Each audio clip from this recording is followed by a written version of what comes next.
Following the release and success of Telltale's The Walking Dead back in 2012, players and critics alike were left wondering just what other licenses would fit into the company's same style of adventure game.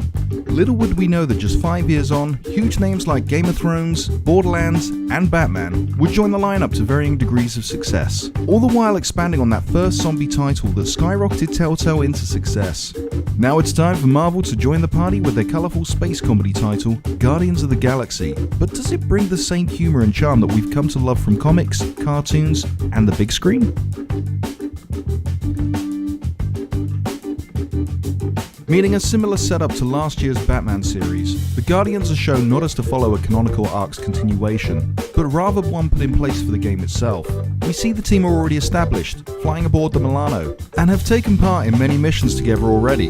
Answering the distress call from the Nova Corps, it's up to Star-Lord and friends to face the might of Thanos, and prevent him from obtaining the Eternity Forge, an ancient and mysterious artefact which can only spell bad news when in the hands of the Mad Titan.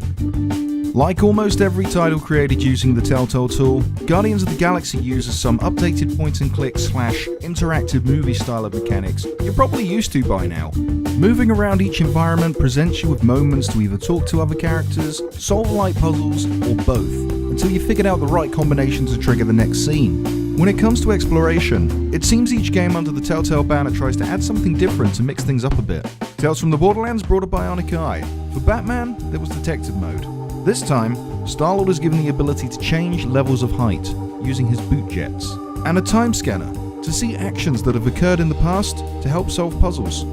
Scrolling through dialogue choices are usually presented with positive, neutral, or negative choices, often switching out the latter for sarcastic. And while there's no good/evil playthrough per se, the decisions you make can impact the feelings of your crew. Siding with Gamora's logical views over Rocket's harebrained schemes will obviously upset your little raccoon buddy, and that's something you probably don't want to do to a guy that can strip your ship's engine to build powerful weapons. Outside of exploration or conversations, there are action scenes, and as you probably guessed, that's all controlled using the often dreaded Quick Time event.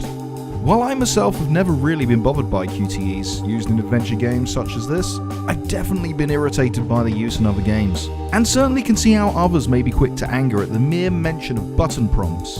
In Guardians, these prompts are used efficiently enough, displaying a cross followed by a square to perform a series of attacks, with a circle then to avoid taking a hit yourself. But at times, I feel like I should be doing more to receive the type of payoff shown on the screen.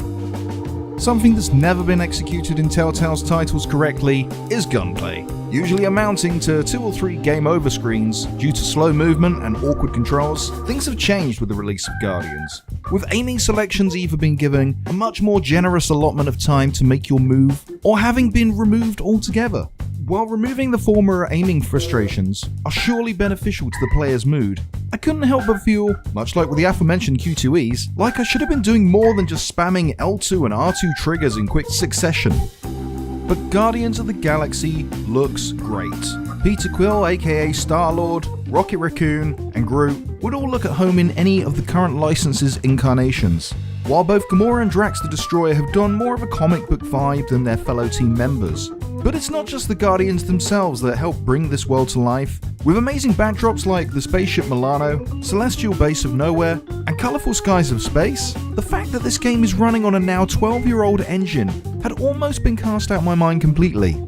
Now, while I'm not sure that Telltale will ever be able to top its vocal cast of Tales from the Borderlands, they have a damn good go here.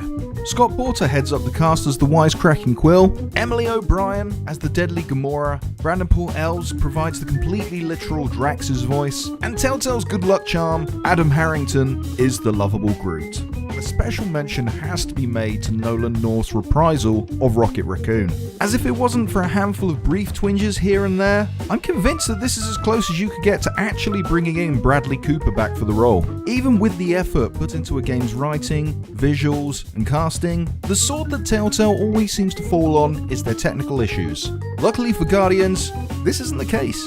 From starting the game and through its full 1 hour and a half of story, I'm happy to say that there was no slowdown, no stuttering, and no crashes.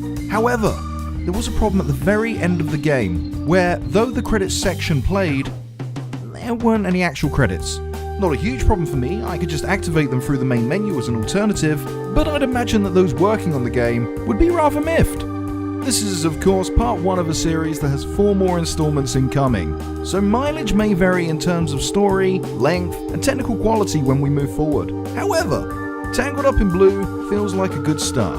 I found that there was enough crammed into this short episode to get me excited enough for the rest of Guardians, not to mention the upcoming movie sequel, and I even found myself taking the time to play through the game again, just to see what I missed the first time around. Though episode 1 is short, it's definitely sweet.